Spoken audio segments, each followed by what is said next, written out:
The Byzantine Empire trembled on its borders, as the Seljuk Turks planted their banners of victory across Anatolia, and the shadow of danger reached the very gates of Constantinople. Emperor Alexios Komnenos had no choice but to send a desperate plea to Rome. His letter, soaked in the grief of a bleeding land, cried out, "The Seljuks are taking our lands, Constantinople is threatened, the holy city lies in Muslim hands, help us."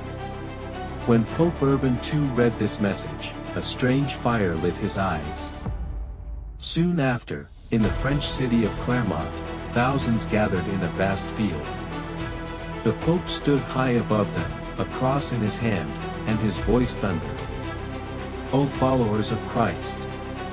Jerusalem calls for you.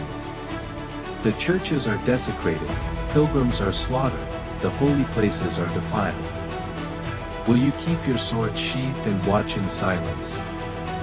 For a moment, silence fell. Then suddenly, a roar split the air, Deus vult! Deus vult! God wills it! Tears rolled down faces, and oaths poured from trembling lips. A young soldier clutched his mother's hand. "Mother, if I never return, let my blood be spilled beneath the cross." Farmers abandoned their plows for swords, lords sold their castles to raise armies, and across the villages of Europe a single cry echoed, "We are going to Jerusalem." Months later, near the city of Nicaea, the scattered streams of pilgrims and warriors converged into a flood. Nicaea's plain looked like the descent of a storm from the heavens.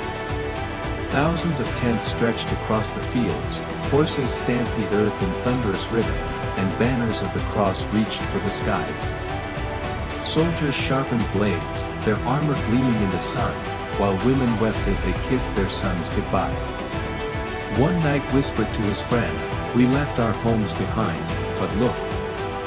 These banners, these crosses, it feels as though God himself is with us." His comrade lifted his sword and said, "The streets of Jerusalem are waiting for us. We will raise our flag there, or find the light of martyrdom." Nicaea became the forge where scattered bands were united into a single storm. With Byzantine soldiers joining their cause, the Crusader army marched eastward. But the road was merciless. The blazing heat of Anatolia, hunger, thirst, and the arrows of the Seljuks tested them at every step. Many perished from starvation, many fell in bloody battles, and yet the cry never ceased, Deus vult! From Konya's plains to the fortresses of Syria, the Crusaders fought, bled, and pressed forward. Their dream of Jerusalem carried them onward.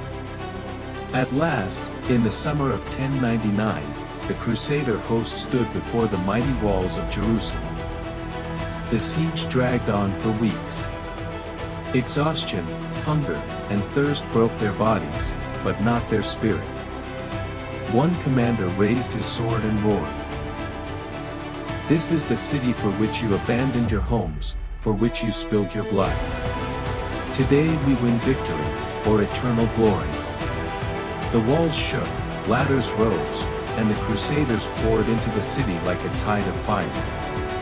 The streets filled with screams and steel, yet the soldiers' eyes saw only one vision, triumph. When the great cross was raised above Jerusalem's highest wall, thousands of warriors fell to their knees, tears streaming down their faces. One soldier kissed the ground and whispered, "God has given Jerusalem back to us." And from every corner of the city, the cry thundered, Deus vult! Deus vult! The Holy Land was in their hands. The dream that began at Nicaea had become reality, and history had turned a blood-stained page into a new and terrible chapter.